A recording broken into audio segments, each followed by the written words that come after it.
So kind of what I have is why credit will accelerate crypto adoption.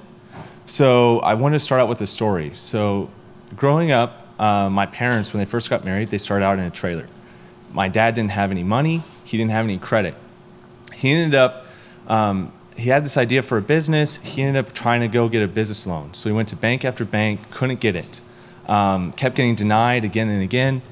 Eventually, he was able to start it up on a credit card. And my dad was the guy who built the first airbag switch for automobiles.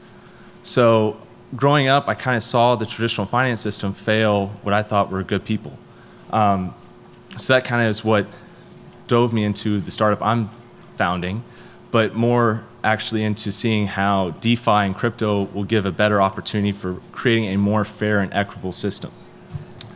So the problem, I kind of highlighted it a little bit, but the problem is it's not really, people are underserved. There's about 1.7 billion people right now who lack critical banking infrastructure and access to credit.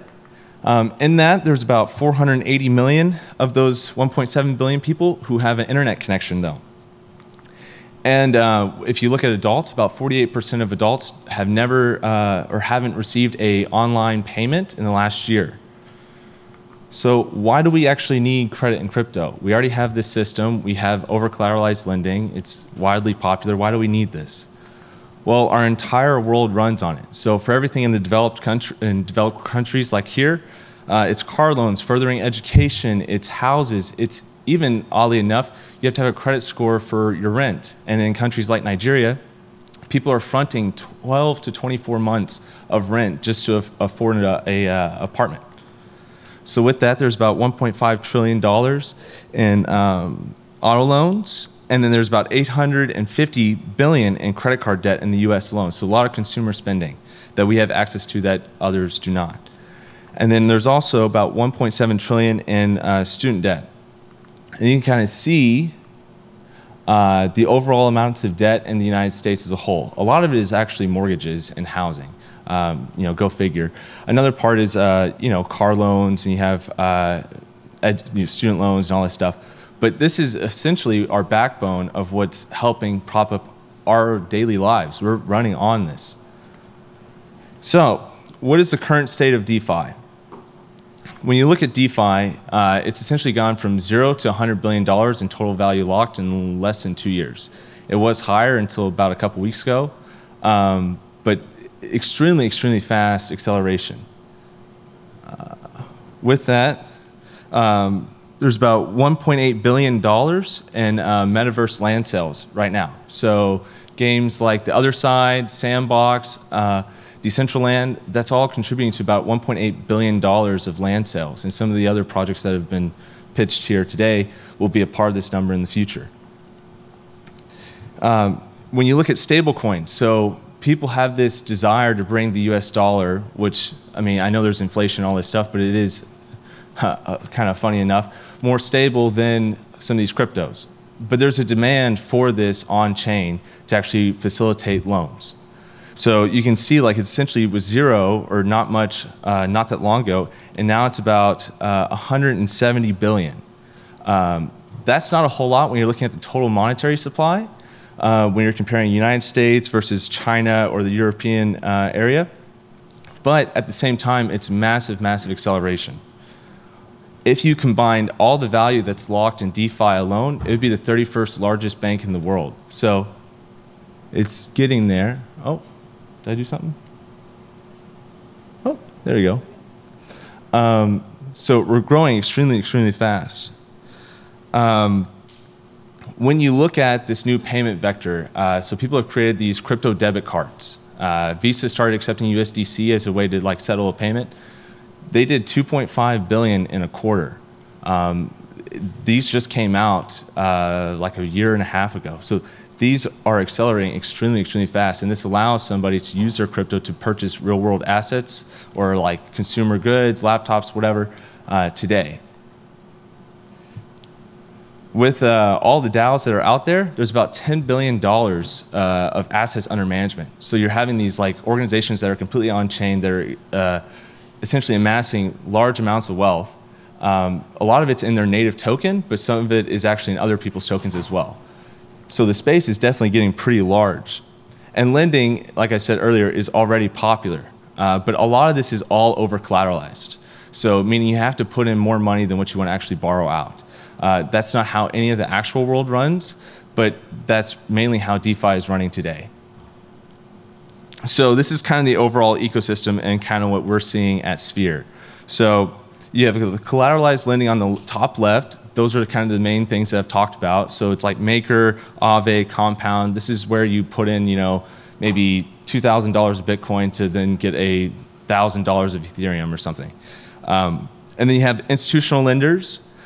This is like Goldfinch, which they're predominantly focused on like developing countries. They're doing a really, really great job. They've had hundreds of millions of dollars of loans originated. Maple is more focused on just like traditional institutions. They're also doing extremely well. And then you may ask, well, why can't I just use a credit card to then buy crypto and do all this stuff? That would kind of fix this. You can, but you essentially get charged a cash advance. So you'll get charged a 30% interest rate from your credit card provider. And oftentimes it's not equivalent to your credit limit on that card to actually buy Bitcoin or Ethereum or something like that. So then where I see stuff going is kind of more in this buy now, pay later, which is what we're doing, and like consumer lending, which is like Teller. There's another project on there called USDC Homes. It's the orange one there. It actually was the first project to do a mortgage through like stable coins, and the house was here in Austin. So things are definitely heating up in the space, and obviously us.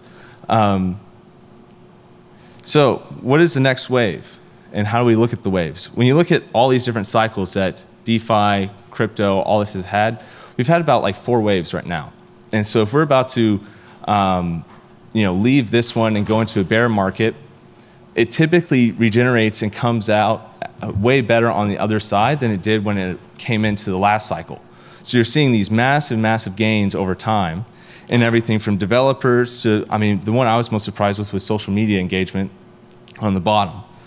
So kind of like I was saying, the last cycle was NFTs. I think it's like DeFi foundations, it's metaverse foundations, and DAO foundations. I think all of this was very foundational. But I think the next wave will actually be credit and building on these foundations. And so we'll have things like a credit card or a buy now, pay later card that will be a transitionary piece, a bridge, but that'll actually be what will come out next. You'll have these current credit systems that we're doing right now, so like Teller, USDC Homes, and Sphere, like what we're doing, those will mature. So then in a few years, people will be able to use these products in pretty much anywhere. And then there's on-chain credit scores. So there's actually the founder of that company is one of our advisors. They're doing completely on-chain credit scoring. So this way you can actually kind of proliferate and spread this ability for having a credit score to everywhere in the world, not just people in the US or Europe. And with all this combined, I believe this will actually create a financial system that will expand globally. So thank you, and yeah. Questions, and for those of you who are rushing to catch a plane, you'll just leave that we are at 11:59. Huh? Sphere. Yeah, we're doing a buy now, pay later, kind of like a firm for crypto wallets.